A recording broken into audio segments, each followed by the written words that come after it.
بسم الله الرحمن الرحيم النون إذ ذهب مغاضبا فظن أن لن نقدر عليه فنادى في الظلمات. Yunus alaihi salatu wassalam disebutkan di dalam Al-Quran itu 6 kali, dan 2 kali disebutkan dengan sifatnya. Pertama disebut dengan Dhunnun, dan yang kedua disebut Sahibul Hud. Nun itu artinya ikan, Hud juga artinya ikan. Adapun nasab beliau, Nabi SAW menyebut dengan sebutan Yunus ibn Matta, dan menjadi khilaf para ulama siapa Matta ini. Ada yang mengatakan Matta itu artinya ibunya. Jadi hanya ada 2 nabi dari seluruh nabi-nabi itu yang dinasabkan kepada ibunya, satu Isa ibnu Maryam, dan yang kedua Yunus ibn Matta. Ini satu pendapat. Tetapi pendapat yang rajih wallahu alam, sebagaimana disebutkan oleh Abul Faraj Al-Imam Ibnu Jauzi rahimahullahu taala, bahwa Matta itu bukan ibunya tetapi bapaknya. Dan Matta sendiri adalah keturunan daripada Yaqub alaihi salatu wassalam. Berarti Yunus ini adalah nabi dari nabi-nabi Bani Israel. Tapi ada juga yang mengatakan bahwa Yunus ini turunan daripada Binyamin. Binyamin ini saudara daripada Nabi Yusuf yang sekandung. Maka turunannya sampai kepada Nabi Allah Yunus ibn Matta alaihi salam. Adapun tempat diutusnya, Nabi Yunus alaihi salatu wassalam diutus ke sebuah kota namanya Mosul. Sekarang disebut Mosul, bahasa Arabnya disebut Musil. Di situ ada daerah namanya Nainawa. Sekarang menjadi ke gubernuran Nainawa di Irak sana, sebelah timur. Dan tempatnya masih ada. Ada yang mengatakan bahwa ketika itu raja yang berkuasa namanya Yerobeam ibn Yoas. Itu menurut ahli kitab, tapi Quran tidak menyebutkan. Hanya dikirim kepada Nainawa begitu saja dalam hadis Nabi SAW. Kalau kita memperdalam kisah Nabi Yunus ini memang luar biasa. Nanti banyak syarat pelajaran yang kita akan petik, dan cukup panjang kisahnya karena disebutkan hampir di 6 ayat dalam Quran. Saya akan sebutkan 4 hadis, kemudian beberapa ayat dalam Al-Quran yang berkaitan dengan kisahnya Nabi Yunus. Hadis yang pertama, hadis ini dikeluarkan oleh Imam Bukhari dan Muslim dari Abdullah ibn Abbas radhiyallahu anhuma. Nabi SAW bersabda, la yambagi li abdin an yakula ana khairun min Yunus ibn Matta. Tidak boleh bagi seorang hamba mengatakan bahwa aku lebih baik dibandingkan Yunus ibn Matta.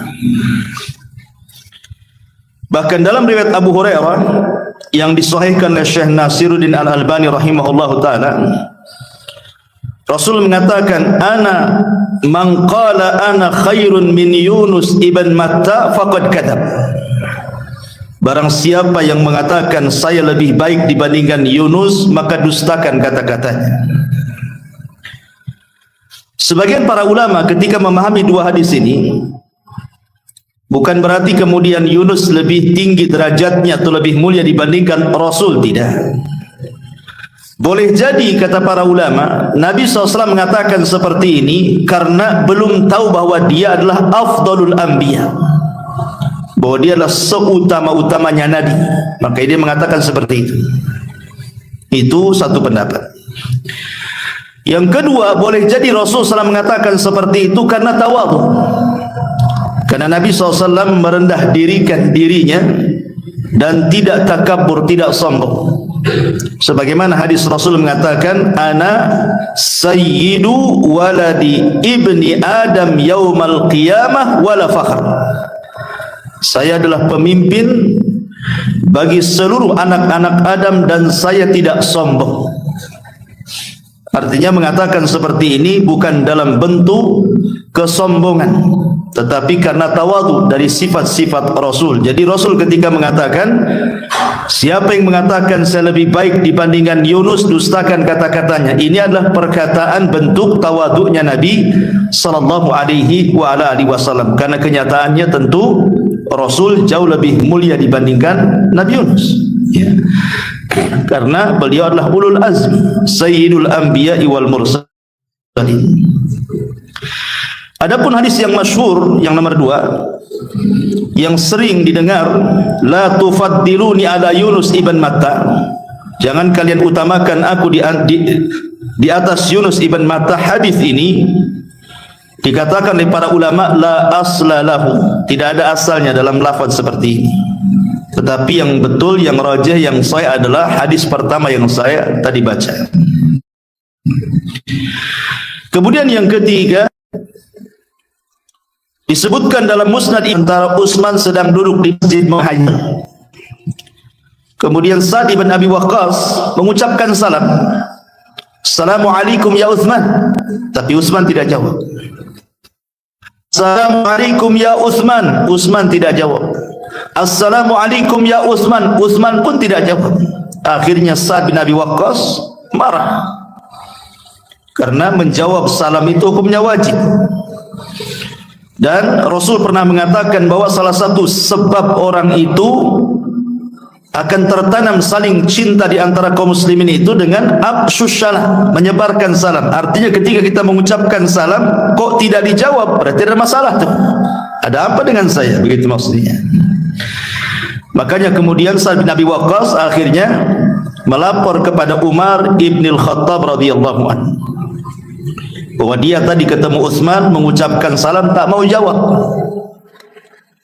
Akhirnya kemudian Umar pun memanggil Utsman ibn Affan radhiyallahu anhu. Kemudian Umar pun meninterogasi Utsman dan mengatakan, ya Utsman, tadi saudaramu Sa'd bin Abi Waqqas mengucapkan salam, kenapa kau tak jawab? Maka Utsman ibn Affan radhiyallahu anhu mengatakan, saya tidak tahu, bahkan saya tidak dengar. Kalau saya tahu dan dengar, tidak mungkin saya tidak menjawab salam. Akhirnya kemudian kata Sa'd bin Abi Waqqas, bahkan aku sudah mengucapkan salam tapi kau tak jawab. Utsman membantah lagi, aku tidak dengar. Akhirnya kemudian Umar bin Khattab radhiyallahu anhu bertanya, Affan radhiyallahu anhu, dia mengatakan, boleh jadi tadi aku sedang duduk di Masjid Nabawi itu terpikir sebuah hadis Nabi. Jadi dulu aku pernah bersama Nabi sallallahu alaihi wasallam, ketika itu Nabi sallallahu alaihi wasallam mengatakan sesuatu. Kata Nabi sallallahu alaihi wasallam, da'watun nabi, ada doa seorang nabi yang kalau dibaca dalam setiap doa kita pasti mustajab. Sebelum Nabi SAW menyebutkan doa itu, tiba-tiba datang Arab Badui menyibukkan Rasul, sehingga Rasul lupa menyampaikan terusan hadis itu, kemudian pulang. Dan aku tidak tahu lafadznya seperti apa. Kata Umar bin Khattab radhiyallahu anhu, aku juga sama, aku ada di situ, aku pun tak tahu, katanya. Tiba-tiba Sa'd bin Abi Waqqas mengatakan, "Na'am, aku tahu," katanya. Karena peristiwa itu ketika Rasul sallallahu alaihi wasallam tiba-tiba setelah ngobrol dengan Arab Badui itu langsung pulang, aku ikuti di belakangnya. dan aku malu untuk memanggil Nabi SAW karena sudah dekat dengan pintu rumahnya, maka aku hentakkan kakiku ke tanah supaya ada suara. Maka rupanya Rasul paham, dia melihat rupanya ada Sa'ad bin Abi Waqqas. Maka Nabi SAW mengatakan, ada apa ya Aba Ishaq? Maksudnya kunyah Sa'ad bin Abi Waqqas. Kemudian dia menceritakan, tadi engkau mengatakan da'watun Nabi, ada doa seorang Nabi yang kalau dibaca dalam doa-doa kita mustajab. Maksudmu apa wahai Rasul? Maka Nabi SAW kemudian mengatakan, da'watu dhinnuni idh huwa fi batnil huti la ilaha illa anta subhanak inni kuntu minadh dhalimin. Fa innahu lam yada biha muslimun rabbahu fi syai'in qad illa istajaba lahu. Kata Rasul, oh iya, maksud saya adalah doanya Nabi Yunus alaihi salatu wassalam ketika di perut ikan. La ilahalkan doa ini ketika berdoa kepada Rabbnya untuk meminta sesuatu, pasti Allah kabulkan, kata Nabi. Maka Utsman pun berterima kasih kepada Sa'ad dan juga Amirul Mukminin Umar bin Khattab karena Sa'ad hafal doa itu dari Nabi SAW. Syahidnya di sini apa? Sa'ad bin Abi Waqqas mendengar hadis dari Nabi SAW tentang doanya Dhinnun. Dhinnun itu maksudnya Nabi Yunus dengan doa la ilaha illa anta subhanaka inni kuntu minadh dhalimin. Artinya ada hubung kait antara Nabi Yunus dengan Nabi SAW. Ini riwayat yang ketiga. Riwayat yang keempat dikisahkan oleh Al-Imam Ibn Hisham di dalam sirahnya, Sirah Ibn Hisham, pakar sejarah. Jadi ketika Nabi SAW tidak bisa lagi berdakwah di Mekah, karena ketika itu Abu Talib sudah meninggal, Khadijah pun juga sudah meninggal, dan tahun meninggal keduanya disebut Amul Hazni, tahun kesedihan. Maka Rasul pun kemudian berusaha berdakwah di tempat lain. Berangkatlah Rasul ke Taif. Rupanya di Taif pun kurang lebih sambutan penduduk Taif juga kurang lebih dengan penduduk Mekah. Mereka pun kasar kepada Rasul. Anak-anak justru menanam duri, perempuan mencaci maki, laki-laki melempar batu, dan begitu seterusnya. Sampai Rasul harus lari 1 mil bersama Zaid ibn Harithah, sebuah kebun kurma. Kebun kurma ini yang punya adalah Utsbah dan Syaibah. Rasul istirahat di kebun kurma itu bersama Zaid ibn Harithah dengan luka di badan. Tiba-tiba kemudian Utsbah dan Syaibah ini merasa kasihan. Lah Utsbah dan Syaibah ini punya budak namanya Addas. Addas ini bukan orang musyrik, dia orang Nasrani. Dia jadi budaknya Utsbah dan Syaibah. Jadi Utsbah dan Syaibah ini meminta kepada Addas, wahai Addas, saya kasihan dengan orang itu, maksudnya Rasul dan Zaid ibn Harithah, bawakan makanan ini kepada dia. Akhirnya Addas pun membawa makanan dari Utsbah dan Syaibah untuk Nabi dan Zaid ibn Harithah. Ketika Nabi SAW memakan makanan itu, tiba-tiba Nabi SAW mengatakan Bismillah, menyebut nama Allah. Kemudian juga mengucapkan salam juga kepada Addas. Addas ini heran, karena setahu dia di Mekah itu tidak ada orang yang membahasakan seperti itu. Semua penyembah berhala, sementara dia kan Nasrani. Sehingga kemudian Addas ini bertanya, bagaimana engkau bisa mengucapkan kalimat itu kepada Rasulullah? Tapi Rasulullah SAW balik tanya kepada Addas, siapa namamu dan dari mana asalmu? Maka Addas mengatakan, saya Addas dan saya dari Nainawa, dari Irak. Ketika Nabi SAW mendengar bahwa Addas itu dari Nainawa, dari Irak, maka Nabi mengatakan, bukankah Nainawa itu adalah tempat akhi saudaraku? Kemudian Rasul mengatakan, dialah tempat saudaraku Yunus ibn Matta. Kagetlah Addas ini. Karena Adas ini orang Nasrani, kisah tentang Yunus itu masyhur di Nainawa sana. Kenapa orang ini tahu kisahnya?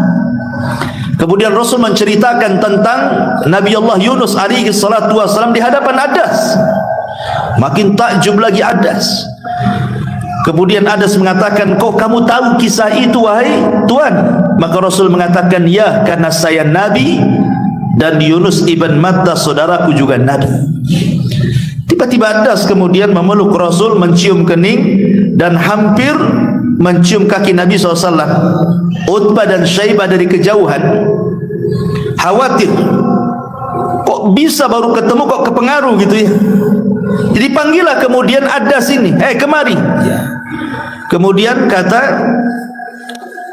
Utbah dan Syaibah ini mengatakan, la yasrifuka an dinika fa inna dinaka khairun min dinihi. Hei Adas, jangan kau ganti agamamu, kata. Agamamu lebih baik dibandingkan agama orang itu, kata. Syahidnya di sini apa? Nabi SAW menceritakan kisah Nabi Yunus di hadapan Adas, dan di sini tersebut tempat dakwah Nabi Yunus, Nainawa, Irak. Berarti ada hubung kait antara Nabi Yunus dengan Nabi SAW. Ini riwayat-riwayat yang sahih, yang masyhur tentang Nabi Yunus dalam hadis-hadis Nabi SAW. Baik, ini ditinjau dari hadis. Sekarang masuk pada ayat. Masyaallah muslimin yang dimuliakan Allah Azza wa Jalla. Allah Subhanahu wa taala menyebutkan kisah Nabi Yunus ini di beberapa surat dalam Al-Qur'an, di antaranya An-Nisa ayat 163, kemudian Al-Anbiya ayat 87 88, kemudian As-Saffat ayat 139 dan 148, dari 139 dan 148, kemudian surah Yunus sendiri ayat 98, kemudian Al-Qalam ayat 48 sampai 50, dan yang terakhir surah Al-An'am ayat 84 sampai 86. Inilah 6 surat yang mengkisahkan tentang kisah Nabi Yunus alaihi salatu wassalam.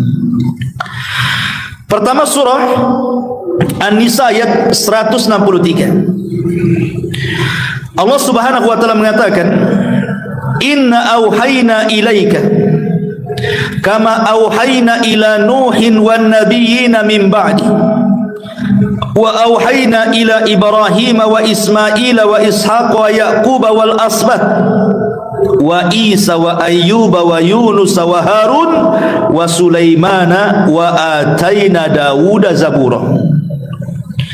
Sungguh kami telah mewahyukan kepada wahai Muhammad sebagaimana kami telah mewahyukan kepada Nuh dan nabi-nabi setelahnya, dan kami telah mewahyukan pula kepada Ibrahim, Ismail, Ishak, Yaqub dan seluruh cucu-cucunya, Isa, Ayyub, Yunus, Harun, Sulaiman, dan kami telah memberikan kepada Daud 1 kitab Zabur.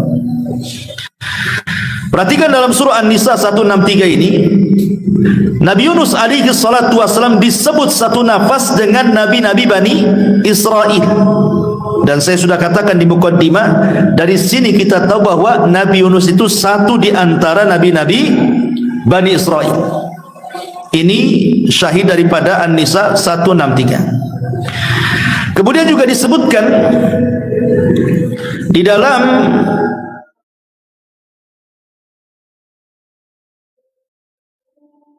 sampai 80.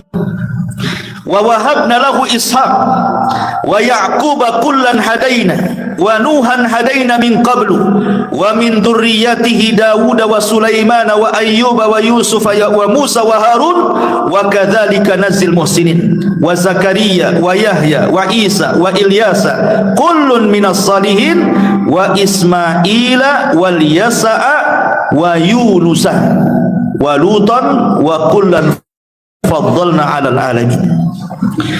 Dan kami telah menganugerahkan Ishak dan Yakub kepadanya, kepada keduanya masing-masing telah kami berikan petunjuk, dan kepada Nuh sebelum itu juga telah kami berikan petunjuk, dan kepada sebagian dari keturunan Nuh yaitu Daud, Sulaiman, Ayub, Yusuf, Musa dan Harun. Demikian pula kami memberikan balasan kepada orang-orang yang berbuat baik, dan Zakaria, Yahya, Isa, Ilyas, semuanya termasuk orang-orang soleh, dan Ismail, kemudian Al-Yasa, dan juga Yunus serta Lut, masing-masing kami lebihkan derajatnya di atas umat di masanya. Di sini pun tersebut kalimat Yunus dan dimasukkan dalam deretan nabi-nabi Bani Israel. Baik, adapun kisah yang lengkap, langsung kita masuk kepada kisah yang lengkap, adalah disebutkan di dua surat dalam Al-Quran. Pertama surah As-Saffat, dan yang kedua surah Al-Anbiya. Kita masuk pada surah Al-Anbiya ayat 87 sampai 88. Disinilah dimulai kisahnya Nabi Yunus. Baik, Allah Subhanahu wa taala mengatakan, wa dhannuni idh dhahaba mughadiban fadhanna an lan naqdira alayhi fanada fi dhulumati an la ilaha illa anta subhanak inni kuntu minadh dhalimin fastajabna lahu wa najjaynahu minal ghammi wa kadzalika nunjil mu'minin. Dan ingatlah kisah Dhunnun. Dhunnun maksudnya pemilik ikan. Dhu itu pemilik, nun itu artinya ikan. Tapi yang dimaksud di sini adalah Yunus alaihi salatu wassalam, sebutannya adalah Dhunnun.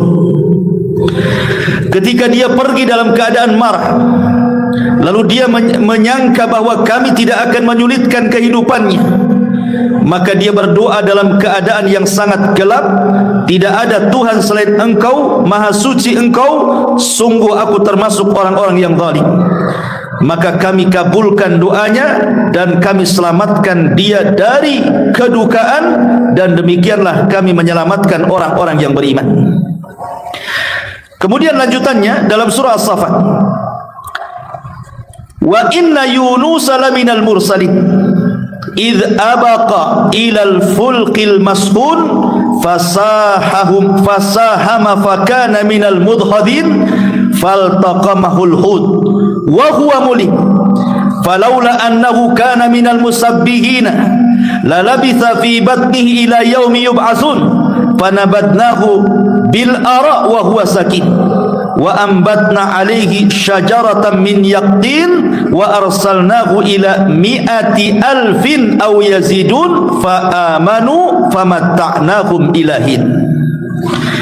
Dan sungguh Yunus benar-benar termasuk salah seorang rasul. Ingat, ketika dia lari dari kaumnya menuju kapal yang penuh muatan, kemudian dia ikut diundi, ternyata dia termasuk orang-orang yang kalah undian, maka dia ditelan oleh ikan besar dalam keadaan tercelah. Maka sekiranya dia tidak termasuk orang-orang yang bertasbih kepada Allah, niscaya dia akan tetap tinggal di perut ikan itu sampai hari dibangkitkan. Kemudian kami lemparkan dia ke daratan yang tandus, sedang dia dalam keadaan sakit. Kemudian untuk dia kami tumbuhkan sebatang pohon dari jenis labu, dan kami utus dia kepada 100.000 orang atau lebih, lalu mereka beriman. Karena itu kami anugerahkan kenikmatan hidup kepada mereka hingga waktu yang ditentukan. Ma'asyiral muslimin yang dimuliakan Allah Subhanahu wa taala,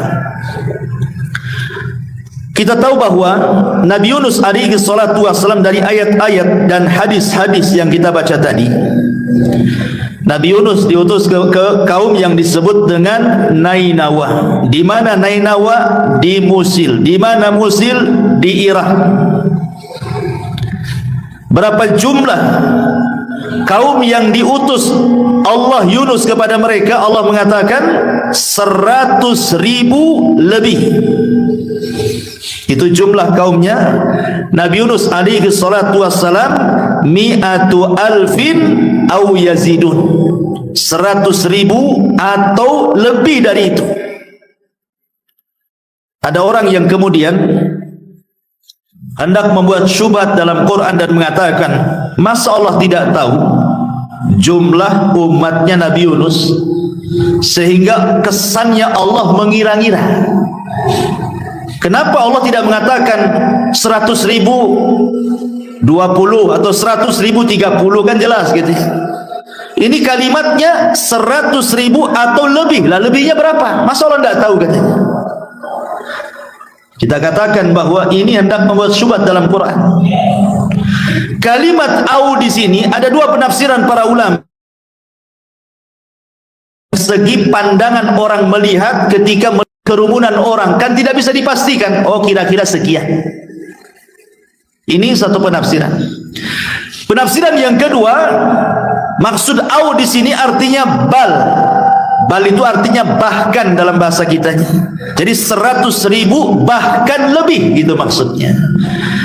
Ada yang mengatakan lebihnya itu maksudnya 20.000. Ada juga yang mengatakan 30.000. Ada yang mengatakan 40.000. Jadi umatnya Nabi Yunus itu 120.000, ada yang mengatakan 130.000, ada yang mengatakan 140.000 umat. Lah Yunus diutus kepada umat sebanyak itu. Tidak ada nabi sebelum Nabi SAW yang diutus kepada umat sebanyak umatnya Yunus alaihi salatu wassalam. Tetapi semua para nabi diutus kepada kaumnya itu dalam rangka berdakwah tauhid, mesti ada yang mengingkari. Subhanallah, kata para ulama sejarah, ketika Nabi Yunus alaihi salatu wassalam berusaha mendakwahkan dakwah tauhid, rupanya tidak ada yang beriman kecuali 2 orang. Padahal Nabi Yunus itu berdakwah selama 33 tahun. Bukan waktu yang singkat 33 tahun itu, tapi yang masuk Islam cuma 2. Makanya Allah Subhanahu wa taala mengatakan di dalam Al-Qur'anul Karim tentang kisah-kisah Bani Israel, fariqan kadzabtum wa fariqan taqtulun. Ada sebagian umat itu yang mendustakan nabi-nabinya, ada sebagian umat itu yang lebih daripada itu membunuh para nabinya. Lah umatnya Yunus ini, mereka mendustakan dakwahnya Nabi Yunus alaihi salatu wassalam, hanya 2 orang yang beriman. Padahal tabiat Nabi itu, ikhwan, tidak diutus dari luar daerah. Pamannya lahir di Batam diutus di Jawa, enggak. Atau lahir di Medan diutus di Batam, tidak. Semua para nabi itu diambil dari kaumnya. Dan itu disyaratkan dalam Al-Quran surah An-Nahl ayat 89. Allah mengatakan, wa yawma nab'atsu fi kulli ummatin syahidan 'alaihim min anfusihim wa ji'na bika syahidan 'ala haula. Allah mengatakan, dan kami utus pada tiap-tiap umat ini saksi atas mereka dari kaumnya sendiri. Sebagaimana Nabi SAW lahir di Arab, maka dia berdakwah untuk bangsa Arab kala itu, tapi ajarannya untuk seluruh manusia. Maka Yunus pun itu lahir dari Nainawa. Untuk apa coba? Supaya orang-orang Nainawa Irak itu tahu dari mulai bayinya, remajanya, dewasanya, sampai diangkat jadi nabi, bagaimana akhlaknya, bagaimana karakternya, bagaimana kehidupannya. Dan pasti Allah sudah mempersiapkan Yunus itu sebaik mungkin karena akan menjadi seorang nabi, sehingga tidak dicela kaumnya. Dan setiap nabi itu akan bicara dengan lisan kaumnya. Dan itu disyaratkan juga di dalam surah Ibrahim ayat keempat. Allah mengatakan, wa ma arsalna mir rasulin illa bilisani qaumihi. Dan tidaklah kami utus tiap-tiap umat seorang rasul kecuali berbicara dengan lisan kaumnya, supaya mudah dimengerti. Ya tidak mungkinlah kita orang Indonesia, rasul kita orang Inggris tidak bisa bahasa Indonesia, kan susah pula dia. Kita pula susah jadinya memahaminya, kan? Artinya Allah Subhanahu wa taala sudah mudahkan Yunus itu untuk berdakwah kepada kaumnya. Tapi subhanallah, persis seperti Allah katakan, kadzalika ma atal ladzina min qablihim mir rasulin illa qalu sahirun majnun. Dan begitulah kami datangkan para nabi sebelum Nabi SAW, kecuali kaumnya mengatakan nabi itu tukang sihir ataupun nabi itu gila. Jadi kaumnya Yunus itu menggila-gilakan Yunus dan menganggap Yunus itu tukang sihir, sama dengan Rasulullah. Dikatakan tukang sihir, dikatakan orang gila, dikatakan pemecah belah. Dan ini ada pelajaran besar bagi kita. Siapapun antum yang mendakwahkan dakwah tauhid,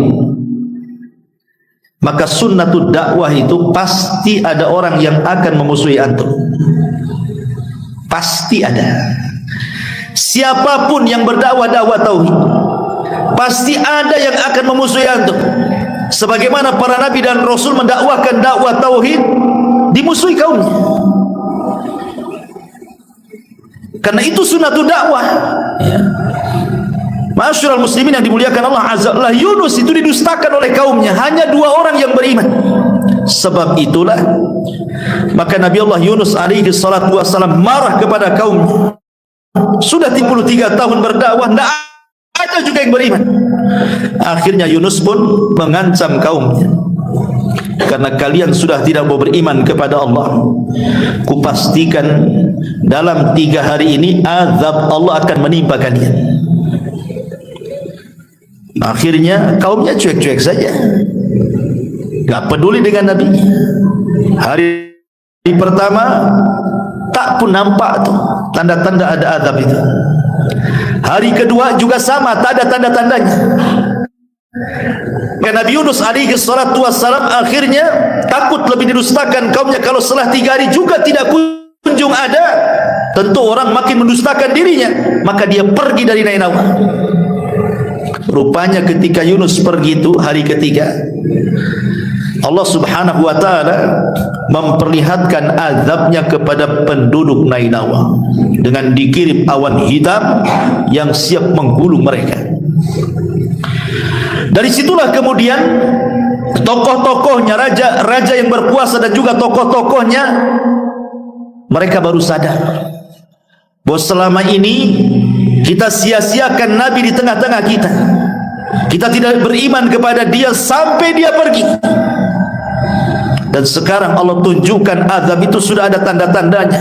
Akhirnya sang raja memerintahkan seluruh rakyat Nainawa yang berjumlah 100.000 lebih itu untuk bertobat kepada Allah subhanahu wa ta'ala, beriman kepada syariat Yunus alaihi salatu wassalam. Sementara Nabi Yunus tidak tahu. Dia kan sudah pergi, kalau kaumnya sudah beriman, gitu masalahnya. Ma'asyiral muslimin yang dimuliakan Allah Azza wa Jalla, dari sini ada persoalan bahwa iman itu terbagi menjadi 2. Supaya antum paham, iman itu terbagi menjadi 2. Yang pertama, ada namanya iman itu sifatnya idtirari, terpaksa. Ada yang kedua, iman itu disebut ikhtiari, karena kehendaknya. Ada orang yang dipaksa beriman, ada yang karena kehendaknya beriman. Kalau terpaksa dan disebut idtirar, maka iman yang terpaksa itu tidak ada guna. Iman yang terpaksa itu tidak bermanfaat bagi pelakunya. Dan itu disebutkan di dalam Al-Quran. Allah mengatakan, falamma ra'au ba'sana qalu amanna billahi wahdah wa kafarna bima kunna bihil musyrikun wa kafarna bima kunna bihi musyrikin falam yaku yanfa'uhum imanuhum lama ra'au ba'sana sunnatallahi allati qad khalat min ibadihi wa khasira hunalikal kafirun. Maka ketika mereka melihat adab, mereka berkata, kami hanya beriman kepada Allah saja dan kami ingkar kepada sesembahan yang telah kami persekutukan dengan Allah. Maka iman mereka ketika itu, ketika mereka telah melihat azab, maka kami anggap iman mereka tidak berguna lagi bagi mereka. Itulah ketentuan Allah yang telah berlaku terhadap hamba-hambanya, dan ketika itulah ruginya orang-orang kafir. Perhatikan Fir'aun, di ujung hayatnya dia mengatakan, amantu bima amanat bihi banu Israel. Aku beriman dengan apa yang diyakini Bani Israel kepada Musa. Pertanyaannya, manfaat enggak imannya Fir'aun ketika mengucapkan seperti itu? Tidak. Tetap saja Fir'aun ditolak keimanannya.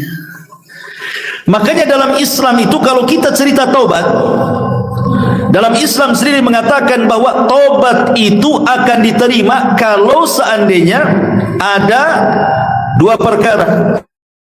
Satu, belum ditenggorokan. Sebagaimana hadis Nabi sallallahu alaihi wasallam, "Innallaha yaqbalu taubata 'abdin ma lam yughargir." Dalam hadis yang disahihkan oleh Syekh Al-Bahimahullah Ta'ala, Allah masih menerima tobatnya hamba selama nyawa belum di kerongkongan. Artinya kalau sudah nyawa di kerongkongan, ya ditolaklah tobatnya. Kemudian yang kedua, selama matahari belum terbit dari arah barat. Dan itu difirmankan dalam surah Al-An'am ayat 158, di mana Allah mengatakan, la yanfa'u nafsan imanuha lam takun amanat min qablu aw kasabat fi imaniha khaira. Allah mengatakan iman seseorang tidak akan manfaat kalau sebelumnya dia belum beriman atau setelahnya dia beriman belum beramal saleh. Maka tidak ada gunanya kalau seandainya matahari itu sudah terbit dari arah barat. Lah dari sini ma'asyiral muslimin, ketika Fir'aun mengatakan saya beriman, tetap saja ditolak keimanannya. Kenapa? Karena dia ngomong itu terpaksa, karena sudah digulung oleh ombak. Sekarang pertanyaannya, kenapa kaum Nainawa diterima imannya? Sehingga ketika kemudian mereka bertobat semuanya, padahal azab sudah di atas kepala mereka. Lalu apa bedanya dengan Fir'aun? Tetapi Fir'aun tidak diselamatkan, tetap ditenggelamkan. Kalau kaum Nainawa ini disingkap azabnya, dihilangkan azabnya. Kemudian mereka beriman semuanya, bertobat semuanya. Kata para ulama, karena imannya Fir'aun itu idtirari, terpaksa. Karena sudah digulung azab, terpaksa lah beriman. Kalau kaumnya Yunus itu ikhtiari, karena keinginan mereka, mereka nyesal. Bukti penyesalan mereka adalah ketika Nabi Yunus pergi, kemudian azab Allah sudah di atas kepala mereka, mereka keluar semuanya seperti orang yang hendak istisqa. Keluar semuanya, anak-anak, laki-laki, perempuan, bawa binatang lagi. Kemudian ketika sampai di tanah lapang, dipisahkan, anak-anak sebelah sini, ibu-ibu dan bapak-bapak sebelah sana, anak-anak binatang sebelah sini, induk-induk binatang sebelah sana. Sengaja dipagar sehingga anak-anak nangis, binatang-binatang juga anak-anak yang menjerit menengok induk yang dipisahkan itu, dan semua menangis, mulai dari anak-anak, kemudian orang dewasa, laki-laki, perempuan, dan betul-betul mereka ingin bertobat kepada Allah Azza wa Jalla. Sebab itulah azabnya dihilangkan. Ya, berarti keimanan penduduk Nainawa itu bukan terpaksa, tapi karena ikhtiar, keinginan mereka ingin tobat, makanya mereka diterima. Dari sini Allah katakan di dalam Al-Quranul Karim, ketika menjelaskan tentang tobatnya penduduk Nainawa ini, apa firman-Nya? Allah mengatakan dalam surah Yunus 98, falaula kanat qaryatun amanat fanafa'aha imanuha illa qauma Yunus lamma amanu kashafna anhum adzabal khizyi fil hayatid dunya wa matta'nahum ilahin. Maka mengapa tidak ada penduduk satu negeri pun yang beriman lalu imannya itu bermanfaat kepada mereka selain kaumnya Yunus. Ketika mereka kaum Yunus itu beriman, kami hilangkan dari mereka azab yang menghinakan dalam kehidupan dunia, dan kami beri kesenangan kepada mereka sampai waktu yang ditentukan.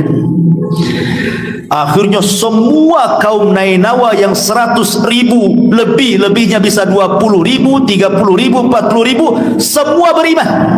Tidak ada satupun kaum yang beriman semuanya kecuali kaum Nainawa. Kalau sebelumnya nabi-nabi adalah yang beriman, ada enggak gitu ya. Nabi SAW saja ada yang beriman, ada yang enggak kan gitu. Abu Jahal tak beriman, Abu Lahab enggak beriman, bahkan orang terdekatnya Rasul Abu Thalib tak beriman juga. Tapi kaum Nainawa ini semua beriman. Ajaib gitu ya. Ma'asyiral muslimin yang dimuliakan Allah Subhanahu wa taala.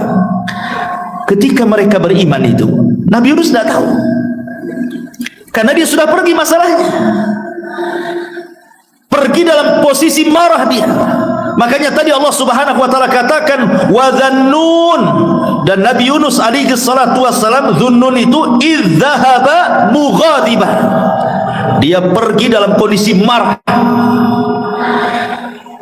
Ma'asyiral muslimin yang dimuliakan Allah Azza wa Jalla. Marah itu kadang-kadang perlu. Sebagaimana Nabi SAW dikisahkan oleh Aisyah radhiyallahu anha ummul mukminin, apa kata Rasulullah? Kata Aisyah radhiyallahu anha, ma daraba Rasul sallallahu alaihi wasallam syai'an qad bi yadi, wala imra'ah wala imra'atan wala khadiman illa an yujahida fi sabilillah. Rasul itu tidak pernah memukul dengan tangannya sedikit pun, baik kepada istri-istrinya ataupun kepada pembantu-pembantunya, kecuali dalam rangka jihad. Kalau dalam jihad dia harus mengayunkan pedang. Kemudian kata Aisyah di ujung hadis, ya, dia mengatakan wa manila minhu syai'un qad fayantaqimu min sahibihi illa an yantahika syai'un min maharimillah fayantaqimu lillahi azza wajalla. Dan Rasul tidak pernah marah untuk membalas sesuatu dengan kemarahannya, kecuali kalau di hadapan ada orang-orang merobek kehormatan Allah. Kalau ada orang-orang yang merobek kehormatan Allah, melanggar yang diharamkan Allah Subhanahu wa taala, di sini Rasul marah. Rasul marah. Makanya ketika ada seorang wanita dari Bani Mahzumah, wanita ini anak pejabat, mencuri ketahuan.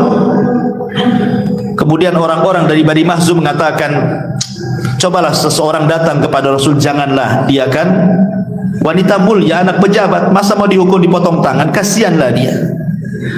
Akhirnya orang-orang ini mengatakan, coba kalau kalian datangi Usama bin Zaid. Bukankah Usama bin Zaid itu sahabat yang paling dicintai Nabi, karena dia anak daripada Zaid ibn Harithah, anak angkatnya.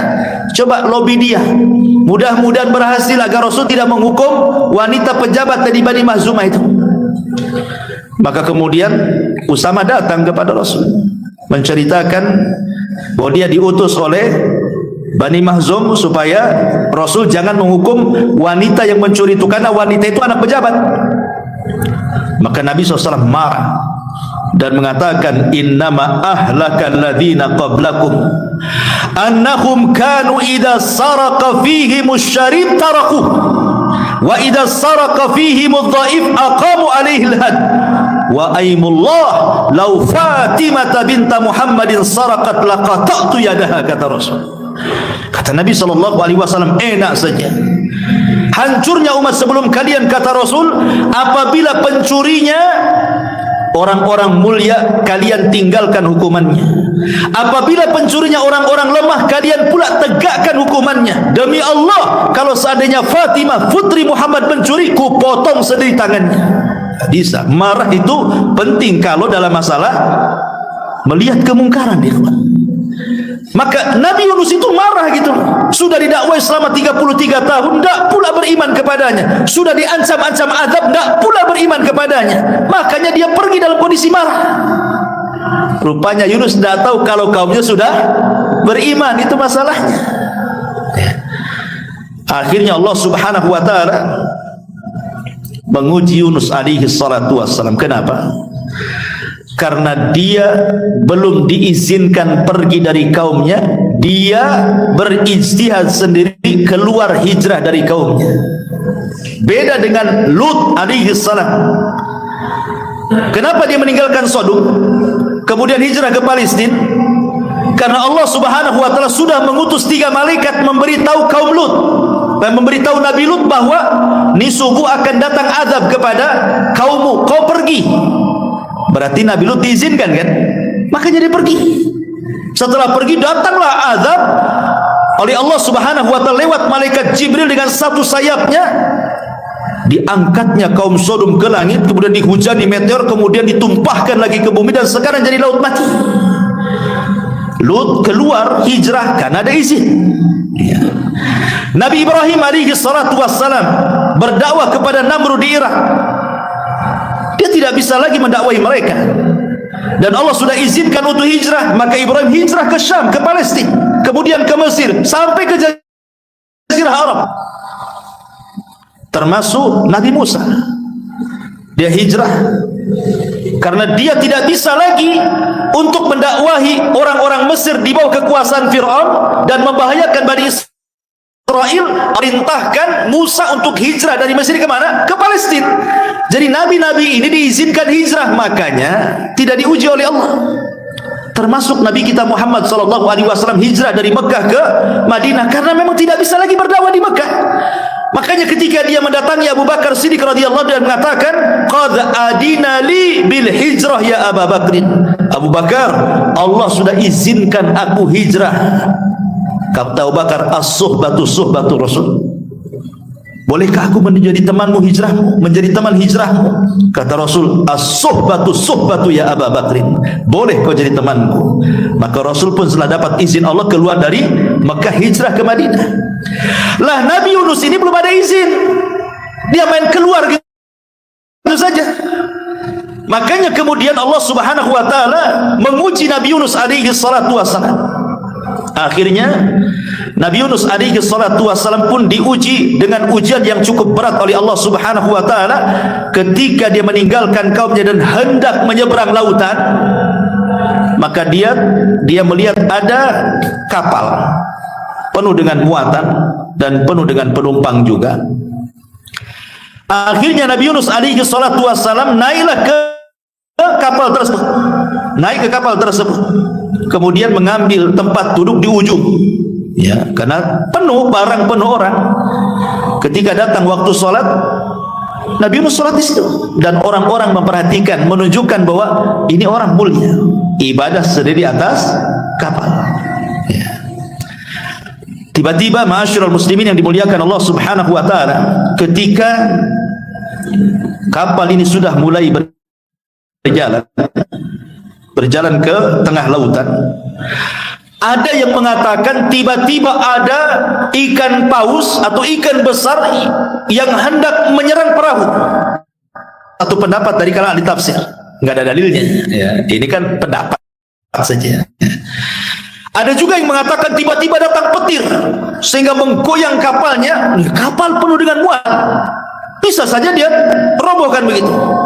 Tapi ada juga yang mengatakan bahwa datang ombak besar sehingga mengombang-ambingkan kapal, sehingga tidak harus dikurangi beban kapalnya. Kalau tidak, tenggelamlah kapal ini. Mulailah mereka mengeluarkan barang-barang di atas kapal untuk mengurangi beban kapal itu. Tapi sudah banyak dibuang barang-barang pun masih juga over kapasitas. Begitulah tamaknya orang kan, apalagi pedagang itu. Kapal ini kadang-kadang di luar kapasitasnya masih dijejeli barang saja kan. Penumpang tuh sudah seatnya habis masih juga masuk, berdirilah di situ. Gitu ya. Kalau saya lihat di India itu kereta itu, masya Allah, perasaan itu yang duduk di atas kereta itu tidak lebih banyak daripada di atas keretanya. Makin banyak penumpang di atas keretanya. Ma'asyiral muslimin yang dimuliakan Allah Azza wa Jalla. Akhirnya kemudian orang-orang pun berpikir, ini harus ada yang dikorbankan di antara kita. Tidak mungkinlah kita ini tenggelam rame-rame di sini.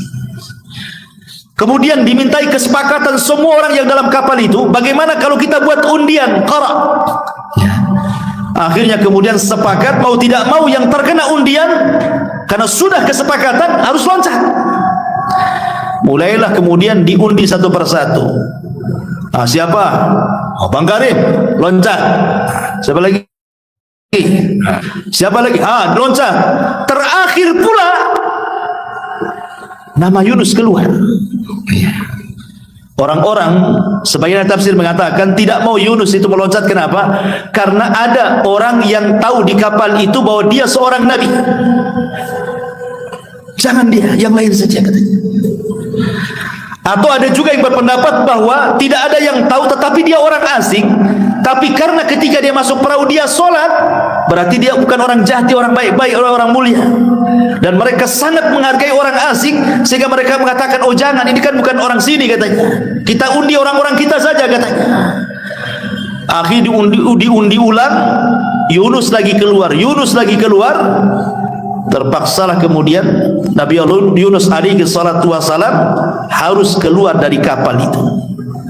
Ma'asyiral muslimin yang dimuliakan Allah Subhanahu wa taala. Ada yang mengatakan bahwa kenapa alasan kemudian Nabi Yunus alaihi salatu wassalam diberikan bala oleh Allah seperti itu. Tadi kita sudah sebutkan satu alasannya. Karena Yunus meninggalkan kaumnya tanpa izin dari Allah Subhanahu wa taala sehingga dia harus masuk ke dalam perut ikan. Tapi ada juga yang mengatakan bahwa Allah ingin pertunjukan ketika Yunus melemparkan dirinya ke dalam perut ikan bahwa dia ada seorang nabi, memiliki mukjizat, bahwa dia tidak akan apa-apa dengan perut ikan itu. Dengan diambil oleh ikan itu gak akan mati dia, dan itu bentuk mukjizatnya. Ada juga yang mengatakan Allah ingin memberitahu tentang kudrah dan iradahnya, kebesaran Allah Subhanahu wa taala.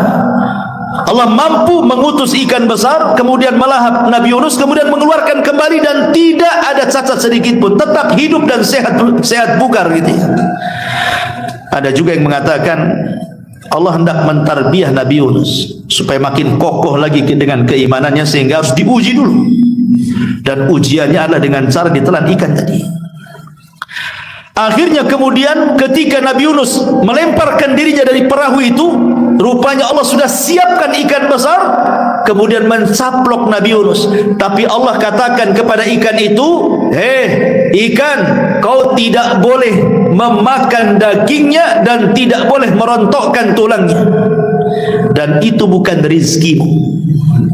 Sehingga ikan itu hanya menelan saja, karena Allah sudah perintahkan jangan memakan dagingnya, jangan merontokkan tulangnya, dan itu bukan rizkimu. Ya ditelan gitu saja. Bahkan ada sebagian ahli tafsir mengatakan ikan yang makan Nabi Yunus dimakan ikan lebih besar lagi, ikan dalam ikan lagi. Bayangkan. Jadi ikan ini makan Nabi Yunus, datang lagi ikan, dicaplok lagi ikan yang makan ikan Nabi Yunus itu. Dari sinilah kenapa Allah Subhanahu wa taala mengatakan wa nada fi dhulumat, pakai jamak. Dan Nabi Yunus berdoa kepada Allah dalam kegelapan-kegelapan. Zulumat jamak artinya Yunus masuk dalam 3 kegelapan. Kegelapan di perut ikan, kegelapan di dasar, kegelapan di tengah malam. Masuk ikan itu ke dalam dasar bumi, ke dalam dasar lautan itu. Ma'asyiral muslimin yang dimuliakan Allah Azza wa Jalla, berapa lama Yunus ini di perut ikan itu, dan apa yang dimakan sehingga dia tidak mati di dalamnya? Sebagian ahli tafsir sebagaimana disebutkan Imam Ibnu Katsir di dalam tafsirnya membawakan beberapa pendapat para ulama. Di antaranya ada yang mengatakan Nabi Yunus itu tinggal di perut ikan arba'ina yauman, 40 hari. Dan ini pendapat Sa'id ibn Abil Hasan al-Basri.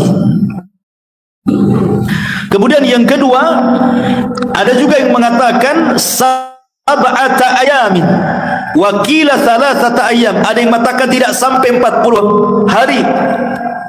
Nabi Yunus itu hanya 7 hari atau 3 hari. Dan ini pendapat Imam Atha dari Ja'far As-Sadiq. Ada juga yang mengatakan Nabi Yunus alaihi salam itu di perut ikan, dia masuk di waktu duha, ditelan di waktu duha gitu ya. Kemudian di waktu ketika tenggelam matahari dilepehkan sama ikan. Jadi hanya 1 hari saja, tidak sampai 40 hari, apalagi 7 ataupun 3 hari, cuma sehari saja. Wallahu alam, tidak ada dalil yang jelas masalah ini, kan ijtihad. Tetapi yang masyhur dari kalangan para ulama hanya 2 pendapat. Dimakan di waktu duha, dilepehkan di sore hari, dan juga pendapat yang mengatakan 3 hari di perut ikan, itu yang masyhur. Ya, di perut ikan itu 3 hari. Lalu apa yang dimakan 3 hari pun kalau di perut ikan dasar lautan? Kalau tidak makan ya gemetar juga lah kita. 1 hari antum tak makan ya gemetar. Makan makanan yang dimakan ikan yang dalam perutnya ya nggak ada cerita juga gitu. Artinya wallahu alam, yang jelas Allah buat Nabi Yunus itu hidup di dalam perut ikan. Bahkan ketika Nabi Yunus alaihi salatu wasallam di perut ikan itu, dia sadar dia itu hamba Allah yang sudah bermaksiat kepada Allah Azza wa Jalla. Akhirnya ketika dalam perut ikan itu, dia berjanji dalam perut ikan itu dia akan membuat tempat khusus untuk sujud, buat masjid dalam perut ikan itu. Dan dia mengatakan, aku akan jadikan perut ikan sebagai masjidku, sehingga tidak ada manusia yang pernah sujud di dasar lautan kecuali aku, katanya. Maka Nabi Yunus pun kemudian bertasbih dalam perut ikan. Makna tasbih itu artinya solat. Nabi Yunus itu solat di perut ikan. Kenapa? Nabi SAW dikisahkan oleh Jabir bin Abdullah radhiyallahu anhu. Kana Nabi SAW idza hajabahu amrun fazi'a ila salat. Rasul itu kalau ada masalah yang tidak bisa keluar, maka sebagai penyelesaiannya Rasul langsung salat. Dari sini Allah katakan wasta'inu bis sabri wassalah, mintalah pertolongan dengan sabar dan salat.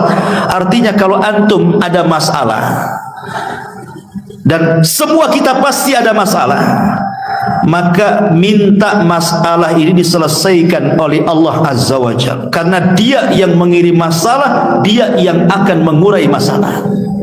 Caranya gimana? Salat. Berdoa dalam salat agar masalah kita cepat diselesaikan.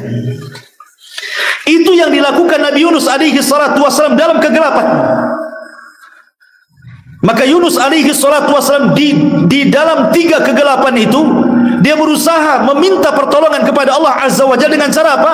Bertasbih. Awalnya Yunus ini ragu-ragu, mungkinkah Allah mendengar tasbih dia sementara dia berada di perut ikan di dasar lautan di tengah malam? Tapi Allah perdengarkan tiba-tiba tasbihnya penduduk laut yang ada di dasar laut. Tiba-tiba Yunus mendengar tasbihnya batu, tasbihnya ikan, macam-macam bertasbih. Dari sayup-sayup kedengaran orang ada makhluk yang bertasbih. Ya, karena Allah mengatakan wa in min kulli syai'in illa yusbihuna bihamdi. Tidak ada satupun yang Allah ciptakan di permukaan bumi kecuali semua makhluknya bertasbih kepada Allah. Tetapi kan kita tidak tahu bagaimana tasbih mereka. Tapi Yunus diperdengarkan. Maka sejak dia diperdengarkan tasbih itulah, maka dia pun kemudian berdoa dan bertasbih kepada Allah Subhanahu wa taala, la ilaha illa anta subhanaka inni kuntu minadh dhalimin. Subhanallah. Nabi Yunus alaihi salatu wasallam tidak berdoa tapi berzikir. Nabi Yunus tidak mengatakan ya Allah tolong aku, selamatkan aku, tidak. Tapi Nabi Yunus alaihi salatu wasallam hanya mengatakan la ilaha illa anta, tidak ada sembahan yang berhak disembah kecuali engkau, subhanak, maha suci engkau, inni kuntu minadh dhalimin, memang aku yang termasuk orang zalim ya Rabb, aku salah meninggalkan kaumku pada kau belum izinkan. Ya. Lihat bagaimana orang-orang yang ingin bertobat, tirulah tobatnya Nabi Yunus alaihi salatu wassalam. Kalau kita ada masalah ikhwatu fiddin, harusnya kita ini introspeksi dosa apa yang sudah kita lakukan. Lihat Yunus, dia tidak mengatakan ya Allah selamatkan, persis seperti perkataan Nabi kan. Ketika Nabi SAW dilempari oleh penduduk Taif itu, Rasul tidak mengatakan ya Rabb, aku kan Nabi, kenapa kau biarkan orang-orang yang melempariku itu? Beginikah balasan seorang Nabi ya Rabb, harus dilempari batu? Tidak, Rasul tidak mengatakan seperti itu. Sama dengan Yunus juga mengatakan ya Rabb, aku loh sudah 33 tahun berdoa, begini rupanya balasannya. Kau telankan aku di perut ikan. Tidak juga Yunus mengatakan seperti itu. Tetapi dua nabi yang mulia ini Rasul mengatakan hanya innama ashku dha'fa quwwati. Ya Allah, hanya aku menjadikan kau aduanku dalam setiap kelemahanku. Kemudian Rasul mengatakan illam takun alayya sakhatun fala ubali. Kalau orang-orang Taif yang melempari aku itu bukan bentuk azabmu, aku enggak peduli ya Rabb. Mereka mau melempari, mau mencaci maki, terserah. Yang jelas itu bukan azab yang kau kirimkan. Maka harusnya seperti itu. Jadi tidak ada mengeluh dalam kehidupan ini kan. Jadi kalau ada masalah cepat mengadu kepada Allah. Kalau ada masalah cepat mengadu kepada Allah. Ini kalau ada masalah, Masya Allah, tasakhut, Allah pula bukan jadi tempat aduan, Allah pula menjadi tempat sasaran celaan orang itu. Kasih aku aja ya Rabb yang miskin itu. Kok si fulan pula tak miskin-miskin katanya. Kasih anakku saja yang sakit, kenapa anak orang itu sehat-sehat katanya. Allah pula jadi sasaran, objek celaan kita yang mendapatkan ujian, padahal ujian itu untuk mengangkat derajat kita sebenarnya kalau orang itu paham. Lah Nabi Yunus ini mengajarkan sebuah pelajaran luar biasa juga. Apa itu? Man istajala qabla awanih uqiba bihirmani. Barang siapa yang bersegera untuk mendapatkan sesuatu belum waktunya, maka Allah akan hukum dengan diharamkan keinginannya. Contoh, anak ingin dapat waris orang tuanya. Lama kali bapak ini mati nih. Kasihlah racun di kopi, mati bapaknya. Dapat waris? Tidak. Karena kaidahnya siapa yang bersegera ingin mendapatkan sesuatu belum waktunya, justru diharamkan keinginannya, warisnya haram selamanya, gak dapat dia. Contoh yang kedua, ada orang ngebet ingin kawin. Nampak nih wanita yang saya cintai dah cerai sama suaminya nih. Ini kesempatan lagi, saya lamar dia. Tapi wanita itu kan baru diceraikan, belum habis masa idah. Harusnya tunggu dulu masa idahnya baru nikahi. Ini enggak, karena sudah ngebet. Udah cerai belum? Udah bang, 2 hari. Besok kita kawin katanya. Kawin, justru tidak sah perkawinannya. Kenapa? Karena dia menikah di waktu wanita itu belum keluar idahnya. Berarti hukumannya apa? Ketika dia nekat nikah, maka selamanya diharamkan wanita di sampai kiamat. Kenapa? Man istajala qabla awanih uqiba bihirman. Kalau tergesa-gesa ingin mendapatkan sesuatu belum waktunya, justru diharamkan keinginannya. Artinya bahwa Yunus ini tergesa-gesa, makanya kemudian diberikan ujian. Makanya Nabi SAW mengajarkan kepada kita dari kisah Nabi Yunus itu, disebutkan dalam surah Al-Qalam itu kan, wala takun kasahibil huti idnada wa huwa maqdum. Jangan pernah engkau wahai Muhammad seperti Yunus ketika dia berdoa dalam kondisi sedih. Maknanya apa? Nabi Yunus belum hijrah, tiba-tiba hijrah sendiri. Jangan seperti Yunus. Kamu ada waktu hijrahnya nanti. Jangan tergesa-gesa, gitu maksudnya. Jadi sesuatu itu pun al-ajalatu minasyaitan, kata Rasul. Tergesa-gesa itu dari setan. Maka jangan tergesa-gesa, nanti datang juga waktunya. Ma'asyiral muslimin yang dimuliakan Allah Azza wa Jalla. Kemudian juga pelajaran lain apa? Ini juga pelajaran yang luar biasa dari Yunus alaihi salatu wassalam ketika di perut ikan itu. Apa itu? Nabi Yunus alaihi salatu wassalam bertasbih di perut ikan. Yang tasbihnya itu terdengar sampai ke langit. Disebutkan dalam hadis dhaif, tapi hadisnya dhaif. Para malaikat di langit itu mendengar ada suara sayup-sayup dari dasar lautan. Sehingga satu malaikat dengan malaikat yang lain itu saling bicara. Kayaknya kita semua kenal lah suara itu. Itu suara siapa itu? Maka Allah mengatakan itu suara Yunus ibn Matta. Maka malaikat kasihan dengan Yunus meminta syafaat kepada Allah agar Allah menolong Nabi Yunus ini. Makanya dengan syafaatnya para malaikat, akhirnya Allah tolong dan Allah selamatkan Nabi Yunus. Sebenarnya bukan syafaat malaikat, tetapi Nabi Yunus itu mengajarkan kepada kita tentang amalan sirriyah, amalan yang tidak ada yang tahu kecuali dia dengan Allah subhanahu wa ta'ala. Siapa yang tahu Nabi Yunus dalam perut ikan bertasbih? Mau riak sama siapa? Ketika itu belum ada handphone, kecuali Nabi Yunus bawa handphone ke dalam perut ikan selfie, ya mungkin ya. Nggak ada handphone di zaman itu. Mau riak sama siapa di perut ikan dasar lautan lagi, di kegelapan malam lagi. Jadi murni dia ikhlas lillahi ta'ala.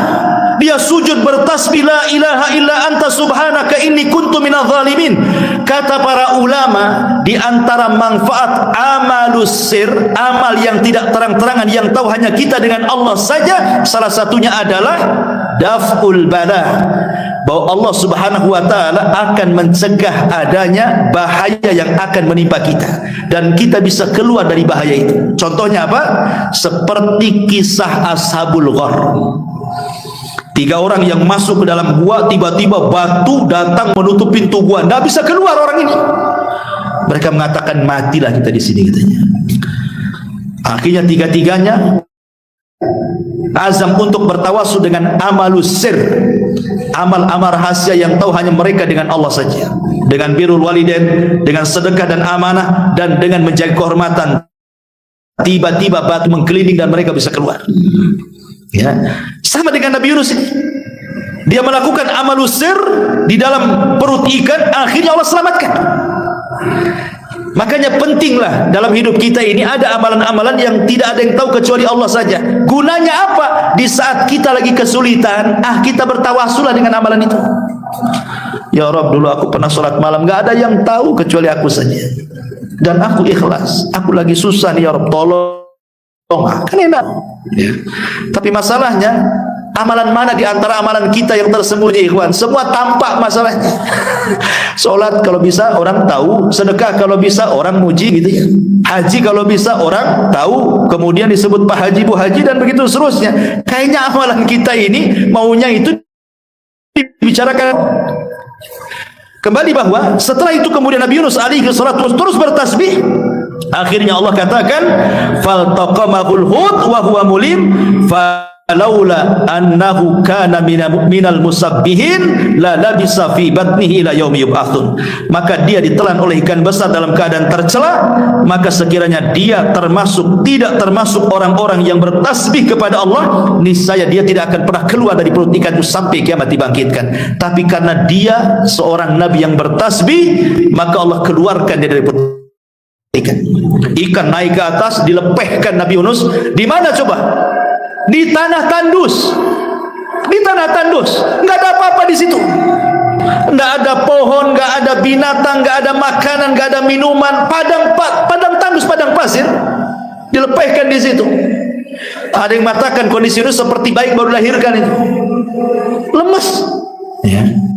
Akhirnya Allah Subhanahu Wa Taala disebutkan dalam ayat selanjutnya, Allah tumbuhkan satu tumbuhan. Apa itu?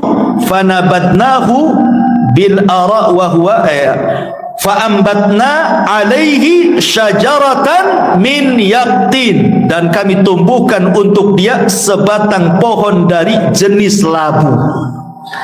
Jadi ketika dilepehkan kan masih lemas dia, tiba-tiba Allah tumbuhkan satu tumbuhan di dekat kepalanya.